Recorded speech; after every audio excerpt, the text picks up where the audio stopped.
Hi welcome back to channel. ಇವತ್ತಿನ ಲಾಗ್ಗೆ ನಿಮಗೆಲ್ಲ ಸ್ವಾಗತ. ಇವತ್ತೊಂದು ಡೈಲಿ ರ್ಯಾಂಡಮ್ ಲಾಗ್ ಆಗಿರುತ್ತೆ. ಬನ್ನಿ ನೋಡ್ತಾ ಹೋಗೋಣ ಇವತ್ತಿನ ದಿನ ಹೇಗೆಲ್ಲ ಆಗುತ್ತೆ ಅಂತ. ಮಧ್ಯಾಹ್ನದಿಂದ ಲಾಗ್ ಸ್ಟಾರ್ಟ್ ಮಾಡ್ತಾ ಇದ್ದೀನಿ. ಮಧ್ಯಾಹ್ನದ ಊಟಕ್ಕೆ ಬಿಸಿ ಬಿಸಿ ಸಾಂಬಾರು, ಆಮೇಲೆ ಮಾವಿನಕಾಯಿ ಸಿಹಿ ಗೊಜ್ಜು. ಇದು ಉಪ್ಪಲ್ಲಿ ಹಾಕಿರೋ ಮಾವಿನಕಾಯಿಂದ ಮಾಡಿರೋದು. ರೆಸಿಪಿನ ಆಲ್ರೆಡಿ ಶೇರ್ ಮಾಡಿದ್ದೀನಿ, ಪ್ಲೇ ಲಿಸ್ಟನ್ನು ಚೆಕ್ ಮಾಡಿ. ಆಮೇಲೆ ಯುಕ್ತಳ ಹೋಮ್ವರ್ಕ್ ಟೈಮು. ಇವತ್ತು ಕಲರ್ ಮಾಡೋದು ಕೊಟ್ಟಿದ್ರು, ಸೊ ಕಲರ್ ಮಾಡ್ತಿದ್ದಾಳೆ ಅವಳು. ಹೊರಗೆಲ್ಲ ಇದು ಮಾಡೋದಿಲ್ಲ ನೋಡಿ, ಹೊರಗೆ ಗೊತ್ತಲ್ಲಿ ಇಲ್ಲಿ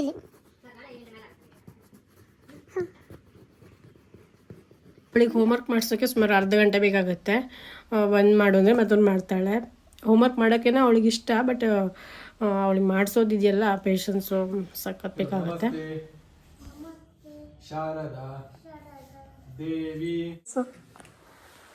ಎಂತೆಂತ ಬಿಡಿಸಿದ್ದೆ? ಮಳೆ ಬಿಡಿಸಿದ್ದಿ, ಮಳೆ. ಹಾಂ, ಅಮ್ಮ ಬಿಡಿಸಿದ್ದಿ, ಇಲ್ಲಿ ಕುತ್ತ ಬಿಡಿಸಿದ್ದಿ, ಇಲ್ಲಪ್ಪ ಬಿಡಿಸಿದ್ದಿ. ವಾವ್, ಸೂಪರ್ ಮಗಳೇ, ಚಂದಾಜು. ಯುಕ್ತ ಏನೆಲ್ಲ ಡ್ರಾಯಿಂಗ್ ಮಾಡ್ತಾಳೆ ಅಂತ ಹಂಗಾರೆ ಚಂದ ಬಿಡಿಸ್ಬೇಕು. ಯುಕ್ತ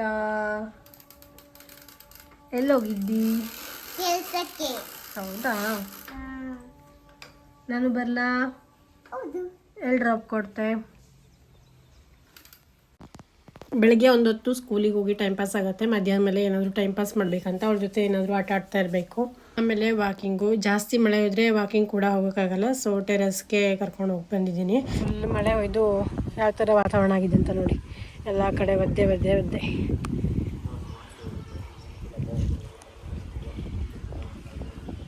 ಓಯ್ ಜಾರ್ತು. ಮಳೆ ಕಡಿಮೆ ಇತ್ತು ಅಂತ ಟೆರೆಸ್ಸಿಗೆ ಬಂದ್ವಿ. ಮೇಲ್ಗಡೆ ನೋಡಿದ್ರೆ ಫುಲ್ ನೀರೆಲ್ಲ ತುಂಬ್ಕೊಂಡ್ಬಿಟ್ಟಿದೆ ಟೆರೆಸ್ಸಲ್ಲಿ. ದೀಪಕ್ ಅವರು ಕೆಳಗಡೆ ನೀರು ಬೀಳಬೇಕು ಅಂತ ಪೈಪ್ ಥರ ಹಾಕಿದ್ರು. ಅದು ಕಟ್ಟಿರೋದು ಒಳಗಡೆನೆ ಬಂದು ನೀರೆಲ್ಲ ಫುಲ್ ತುಂಬ್ಕೊಂಡ್ಬಿಟ್ಟಿದೆ ಇಲ್ಲಿ. ದೀಪಕ್ ಅವರು ಹೊರಗಡೆ ಬಿಡಿಸ್ಬೇಕಂತ ಕಟ್ಟಿಟ್ಟಿದ್ರು. ನೋಡಿದ್ರೆ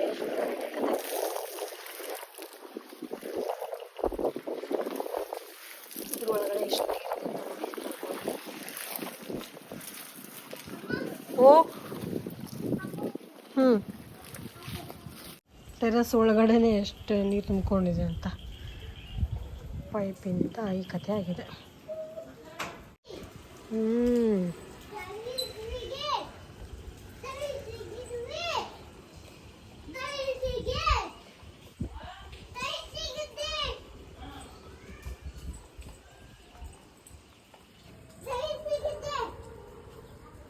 ಬ್ಯಾಟ್ ಬಾಲ್ ಎಷ್ಟು ಇಟ್ಕೊ. ಸಾವಕಾಶ ಹೋಗು.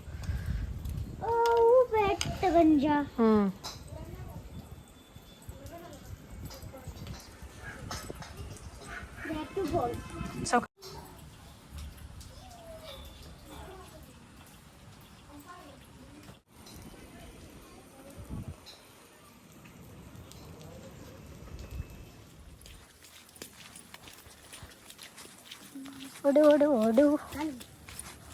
ಆಮೇಲೆ ಮಳೆ ಕಡಿಮೆ ಆಯಿತು ಅಂತ ಈಗ ಪಕ್ಕದ ಮನೆಗೆ ಹೋಗ್ತಾ ಇದ್ದೀವಿ.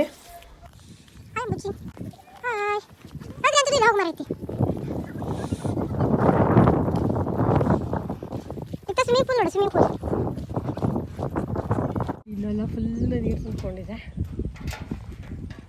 ಇತ್ತ ಬೇಬಿ ಮಹತಿ ಜೊತೆ ಆಟ ಆಡಕ್ಕೆ ಹೋಗ್ತಾ ಇದ್ದಾಳೆ ಇವತ್ತು. ಯಾಕೆ ಬಂದು?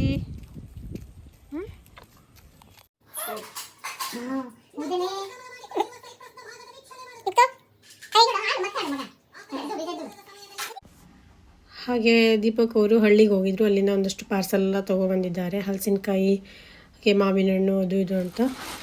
ಇವಾಗೆಲ್ಲ ತೆಗೆದು ನೋಡ್ತಾ ಇದ್ದೀನಿ ಏನೆಲ್ಲ ಇದೆ ಅಂತ. ಹಳ್ಳಿಗೆ ಹೋಗಿದ್ರು, ಅಲ್ಲಿಂದ ಪಾರ್ಸಲ್ ತೊಗೊಬಂದಿದ್ದಾರೆ.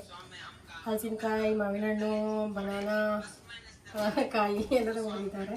ಅದೆಷ್ಟೆಲ್ಲ ತೊಗೊಂಡಿದ್ದಾರೆ. ಹಲಸಿನ ಸೊಳ್ಳೆ ಎಲ್ಲ ಬಿಡಿಸ್ಬಿಟ್ಟು ಒಂದಷ್ಟು ಹಲಸಿನ ಸೊಳ್ಳೆನ ಉಪ್ಪಲ್ಲಿ ಹಾಕಿಡ್ತಾ ಇದ್ದೀನಿ. ಅಂದರೆ ನೆಕ್ಸ್ಟ್ ಇಯರ್ವರೆಗೂ ಯೂಸ್ ಮಾಡ್ಕೋಬೋದು. ಉಪ್ಪಲ್ಲಿ ಹಾಕಿಟ್ಕೊಂಡ್ರೆ ಅದರಿಂದನೇ ಎಲ್ಲ ಪದಾರ್ಥ ಎಲ್ಲ ಮಾಡ್ಕೋಬೋದು. ಒಂದು ಸ್ವಲ್ಪ ಉಪ್ಪು, ಆಮೇಲೆ ಹಲಸಿನ ಸೊಳ್ಳೆ ಮತ್ತು ಉಪ್ಪು, ಹಲಸಿನ ಸೊಳ್ಳೆ ಎಲ್ಲ ಹಾಕಿಬಿಟ್ಟು ಮೇಲ್ಗಡೆಯಿಂದ ಬಾಳೆನ ಮುಚ್ಚಿ ವೇಟನ್ನು ಹಾಕಿಡಬೇಕು. ಸ್ವಲ್ಪ ಸಣ್ಣ ಮೆಣಸನ್ನು ಕೂಡ ಹಾಕಿದ್ದೀನಿ. ಸ್ವಲ್ಪ ಘಾಟ್ ಇರುತ್ತಲ್ಲ, ಹುಳ ಎಲ್ಲ ಆಗಲ್ಲ, ಚೆನ್ನಾಗಿರುತ್ತೆ. ಉಪ್ಪು ಹಾಕಿದರೆ ಚೆನ್ನಾಗೇ ಇರುತ್ತೆ.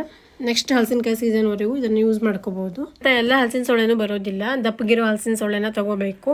ಪ್ರತಿ ವರ್ಷ ಹಾಕಿ ನೋಡಿರೋ ಮರದ್ದೇ ಯೂಸ್ ಮಾಡಿದ್ರೆ ಚೆನ್ನಾಗಿರುತ್ತೆ, ಇಲ್ಲಾಂದರೆ ಹಾಳಾಗಿಬಿಡುತ್ತೆ ಕೆಲವೊಂದು ಮರದ್ದೆಲ್ಲ ಸೊಳ್ಳೆ ತೊಗೊಂಡ್ರೆ. ಈ ಥರ ಬಾಳೆನ ಮುಚ್ಚಿ ಇದ್ರ ಮೇಲೆ ವೇಟ್ ಹೇರಿರ್ತೀನಿ. ಈ ಥರ ವೇಟ್ ಹೇರಿಟ್ಟಿದ್ದೀನಿ ಕಲ್ಲು. ನಾಳೆ ಹೇಳೋದ್ರಿಗೆ ಇದು ಅರ್ಧದಷ್ಟು ಆಗಿಬಿಡುತ್ತೆ, ಸುಗ್ಗೋಗ್ಬಿಡುತ್ತೆ ಅದು. ಇವಾಗ ನಾಳೆ ಒಂದ್ಸಲ ಮಿಕ್ಸ್ ಮಾಡಿ ಇಟ್ಬಿಟ್ರೆ ರೆಡಿ. 1 ವರ್ಷ ತನಕ ಇರುತ್ತೆ ಅದು ಗಟ್ಟಿ ಸೊಳ್ಳೆ.